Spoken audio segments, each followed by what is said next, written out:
understanding the plan sponsor mindset. Every single different employee has a different need. They're on a different financial journey. Risk management. I think they need to look at both cost as well as fiduciary risk and liability. And plan design and optimization.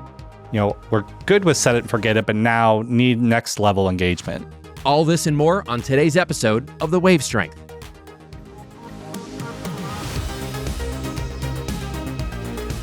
Welcome to The Wave Strength. Innovative solutions for a secure retirement. Presented by Pacific Life. Hello, everyone, and welcome to another episode of the Wave Strength podcast series. I'm your host, Jim Breen, Head of Marketing with Pacific Life's institutional team. Today, joining us in the studio is Will Hansen, the Executive Director for Plan Sponsor Council of America.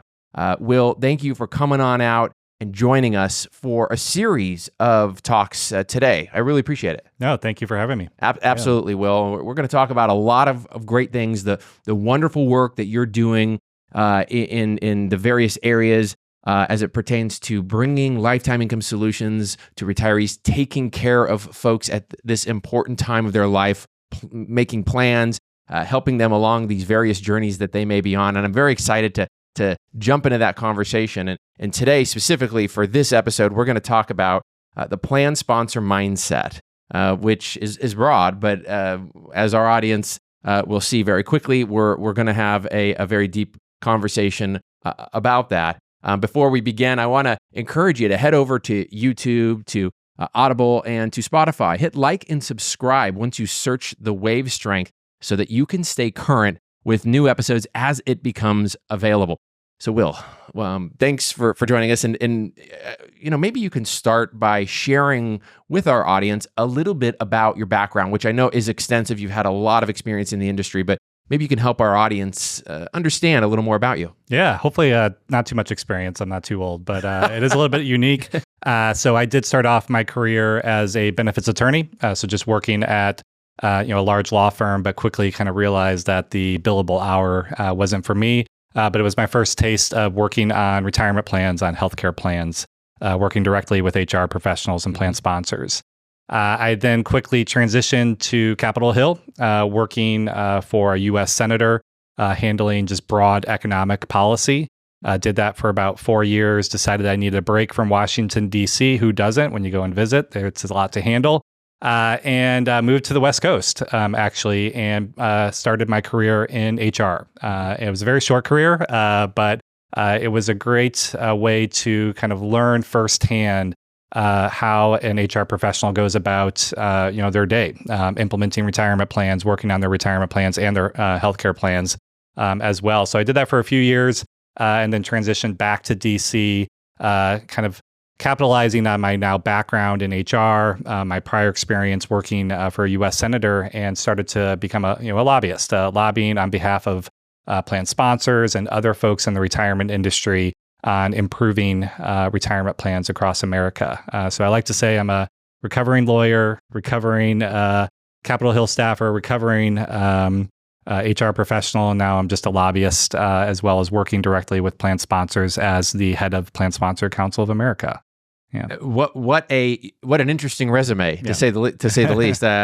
And I want to call out too something unique, which I appreciate about your background. Here you are in a position where you are working with these plan sponsors. You're helping to bring awareness, education, et cetera, to the forefront for these folks, these HR administrators, et cetera, that may not be thinking about a retirement plan, may not be the first thing on their mind, right? But here you have that experience in your role when you were an HR professional. You are able to see how they think. You're able to be there in the trenches because you were in those trenches, right? Yeah. So that's a really interesting perspective. Yeah, no, it's great. I think, as executive director of PSCA, and for background, for the audience purposes, PSCA, we're a nonprofit education association, working with plan sponsors to help them do their job, to administer a retirement plan. But running the organization, the fact that I used to be a plan sponsor and now I kind of understand the legal, legislative, regulatory implications of being a plan sponsor, really, hopefully, further betters, the organization's mission. And you talked a little bit about PSCA and the great work that they're doing. Maybe you can talk a little bit more for our audience members that this might be the first time they're hearing about PSCA. So, walk us through the mission. Walk us through some of the great work that they have underway and some of the great future plans that are upcoming. Yeah, sure. So, in 3 words, I can say that PSCA is advocacy, education, and insights. So we advocate on behalf of plan sponsors on Capitol Hill, state and local level as well. We provide education materials, credentials, in order for plan sponsors, HR professionals to just understand, how to administer a retirement plan for their employees. And then insights. We have a lot of, materials, daily newsletters, magazines and whatnot, constantly pushing those out there so that plan sponsors can really stay on top of their game. So we have a few thousand members spread across the country, small plans, mid-sized plans, large plans, you name it. The organization really is for everyone, and it's been around since 1947. Oh, 1947. So it is a very long-standing organization that we've had for a number of years. Wow, 1947. That's pretty amazing. So PSCA has been around. A lot of great work has come from this organization, and so much more good work to come, which I'd like to talk to you about in this episode here, Will. So let's begin. I'd love to, again, in this episode, unpack the plan sponsor mindset. And one of the first things I'd love to talk to you a little bit is focusing on employee well-being, right? I think it's important to understand where that plan sponsor is, that HR professional is, as it pertains to the way in which they're thinking about the needs, the well-being of these employees. And how do retirement plans it's not just physical health, right? There is that financial health that has to come in there too, right? Yeah, definitely. I mean, financial health, their mental health, their mental well-being. They want to ensure that, when their employees come to work every day, that they're not distracted by, am I saving for retirement? Will I be ready for retirement? Can I pay the bill as well? So more broadly, financial health as well.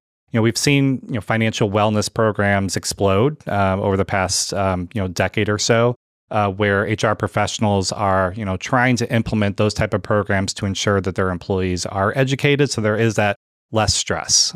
So anytime they're kind of trying to figure out what is the best program for their employees, they're obviously taking into account, ROI, return on investment.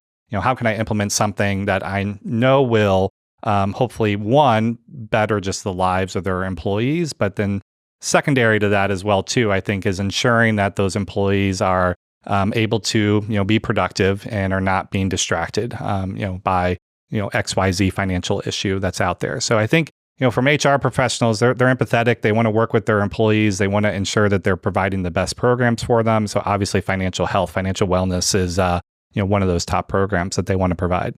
Are we seeing the employees asking for these programs? Are we seeing that uptick in awareness, whether it's personal well-being or just overall workplace benefit or whatever the case may be? Are we seeing these employees asking for these things? I think it's a mixed bag. I think it's because it's finance. Anything financial is taboo. People don't want to talk about finances. People don't want to talk about retirement because no one's going to retire. We're not going to die. So it's always a hard topic as well to cover. But I think when employers, when HR professionals do surveys, anonymously or whatnot, they're getting that feedback that, I would appreciate, some sort of education. And so then it's on the HR professional to figure out what is that education, because every single different employee has a different need. They're on a different financial journey. They have, different family needs. They have different backgrounds. They have different financial goals. So trying to figure out what are those programs and how can they offer programs that are best suited to meet the needs of their very, diverse workforce. Everybody's on a unique journey. We've talked about that in the show before, where especially, folks that might be new into the workforce, maybe just starting a family, whatever it may be, they're worried about, okay, how am I going to maybe pay the bills or pay the mortgage, or frankly, we got soccer practice in 3 hours, but I've got to make that meeting. And what are we going to have for dinner? Maybe the last thing they're thinking about is an event, retirement, that's happening, 30 years from where they are at that point. An important question is, how can we put that important subject and topic at the front of their mind so that it is something that they can think about, talk about early on, and to where it's not taboo, as you mentioned earlier. And obviously, that's a question that is complicated, has a different answer depending on the journey of that unique participant. Yeah, and I think that's evolved as well. How has a plan sponsor handled that? Because when you think about it, 401k plans specifically are still kind of young. They really didn't even become implemented until like the late 70s, early 1980s. So we're talking 40-ish years, and they evolved over time. So first, I think the solution at hand to ensure people could start to talk about it is, one, just get them enrolled. So in the mid 2000s is when all the auto features, exploded, auto enrollment specifically. Now we're starting to see auto escalation, as the next big item that people are starting to, adopt to their plans. So it's a mixture of set it and forget it, which some employees want that. But then the plan sponsor kind of identifying that group of employees that we're good with set it and forget it, but now need next level engagement, need additional, I don't want to say the word advice, but advice, because again, HR professionals don't want to provide financial advice, but maybe advice on how to obtain financial advice, or advice on how to, find the right resources, to help that person, along their journey. That's where I think we're now kind of starting to see that next level of engagement from HR folks. Yeah, and even that ability to kind of create a spark and stoke the fire of intrigue or interest for that individual, that participant, to provide, maybe it's a simple educational resource that then gets them excited about that journey, that unique path that they may be on, or the path that they choose for their future. And then they can research themselves. I mean, there are so many resources out there at your fingertips, whether it's YouTube or other fantastic financial resources out there that, you obviously have to do your due diligence to make sure that the resource you're connecting with is tried and true. But so many opportunities out there that once that spark, right? Once we can get that spark in their heart, we can bring them to the forefront of education and understanding, and really push them along on their journey. Definitely. And I think that's what the goal of any HR, person who's working with their, with their employees is to, I'll use the word spark, find that spark, find the way to ignite that spark. And, I think, one interesting factoid, so PSCA does an annual survey. It's been around for 67 years. Has 200 tables, so a lot of information in there. But one of the questions we do ask about is, do you provide a broad financial wellness program beyond just kind of like basic budgeting to your employees? And it's such a hot topic nowadays. You would think that most employers do, but honestly, only about a quarter do. Only about 25%, provide some broad financial wellness program. So I think that, even though I feel like we've been talking about it for a really long time, it still is in its infancy, specifically on how employers are able to directly engage with their employees. So I still think there's a lot more to probably unpack with this, yes, a lot more to talk about, a lot more to figure out ways to offer more effective and efficient financial wellness programs for the employees. And normalize the conversation. The more employees want this, the more they talk about it, the more the participant is engaged and asking for these things, the more those HR professionals are going to need to be prepared and, frankly, equipped with the correct resources to answer the questions in the right way. Correct. Well, let's change the topic a little bit to cost management. Balancing the cost of providing retirement benefits with the company's financial goals is crucial. But maybe you could talk a little bit about the mindset of that plan sponsor as it pertains to cost management. I mean, it's obviously top of mind, right up there with, how do I engage my employees and offer them the best benefit? So anytime they're looking at their plan, so whether it's on the investment side, whether it's on design side, they are trying to figure out ways to improve it. And of course, with improvements comes cost. So how can they implement an effective, change to their plan, whether that is on the investment side or the design side, to ensure that, one, it's running efficiently, and two, it's not, a huge, cost burden. Since most employers, especially small and mid-sized, companies, one, it may have been just even a struggle for them to offer a retirement plan. That is a cost. There is a cost associated with it. And so next is, okay, if they're going to improve upon that plan, how do we do so the right way, but not increasing, our cost as well. So, clearly cost management is, going to be right at the top with them. So we understand cost management. Let's talk a little bit about risk management, right? It's always the R word. Where's that risk? We got to manage that risk appropriately. Talk a little bit about being vigilant and what it means to have a healthy amount of that risk management. Yeah, I mean, and it's interrelated with cost management too. I think that when they're looking at anything, they're looking at cost as well as looking at what is the risk. So, and what would be the fiduciary obligation if I added something new as well, whether it's on the investment side or on the design side. So I think anytime a plan sponsor, an HR professional is analyzing anything with respect to their 401k plan, I think they need to look at both cost as well as fiduciary risk and liability. For example, on the investment side, even target date funds. So target date funds came around in the 1990s, maybe a little bit earlier. I can't remember the exact date. And now they're normalized in the 401k spectrum, but now they're getting a second look again. So now they've been around for a long time. Now there's a second look at cost as well as fiduciary liability with respect to target date funds. It's kind of one of the newer things that's happening out there. So I just think that things are going to go through a cycle. A lot of the Secure 2.0 provisions, yes. Secure 2.0 had 92 provisions in there, most of which were optional for the plan sponsor. A lot of those provisions, that's what they need to look at when deciding whether to implement any of those optional provisions is, what's the cost? What's the reward that I get because, XYZ provision would benefit my employee base more so than a different provision. And then finally, also, though, what is my fiduciary risk or obligation by adding that specific provision? So we talked about cost management, risk management. Let's talk a little bit about plan design, and optimization. So it's important to understand, right, that it's not just to set it and forget it all the time. You have to constantly be aware of changes in the industry, making sure that legislative changes are also taken into consideration, Secure Act and otherwise, but also too what the mindset of that participant, where the participant's mindset is, right? Understanding changes in society or changes in just where your culture needs to go as an organization. Let's talk about that a little bit.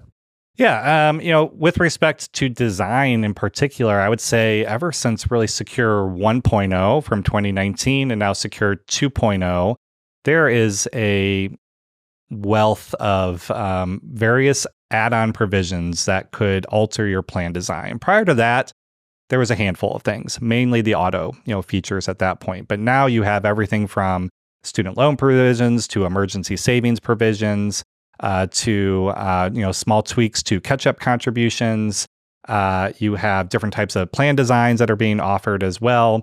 You have all these new distribution options. And I think with any of those design features, the HR professional should sit back and first off, just look at your own workforce. Figure out what are the needs or the wants of your workforce to then determine what, if any, of these new design trends should be, if any, added to your plan. And there's no rush. Right now, we've been surveying our members and others, especially on a lot of the Secure 2.0 provisions, just to see what's your gut telling you. Are you interested? Are you implementing it now? Are you going to implement it down in the future? And with all of them, there's a small percentage of folks who are like, yep, we're going to implement this right away. We love it. And then there's more of a larger group of people that are like, I'm analyzing it. I'm not sure, but I'm still thinking about it. And then there's always that group that are just like, nope, not going to add this. Don't need it. Some of them are going to change their mind at some point when provisions become more popular. But that's where, take your time. There's no rush on these, unless you think that it's going to be an immediate hit, with your workforce. Fantastic. This has been illuminating and, understanding the plan sponsor mindset with you today. Will, I want to thank you for sitting down, joining us, and helping not just myself, but our audience understand a little more about that plan sponsor mindset. So thank you for sitting with us. Thank you, Jim. Absolutely. Will, thank you again. To our audience, I want to thank you for taking time out of your day to join us and learn more about this topic. And again, head over to YouTube, Spotify, and Audible and hit like and subscribe so that you can stay current with new content as it becomes available. We'll see you next time.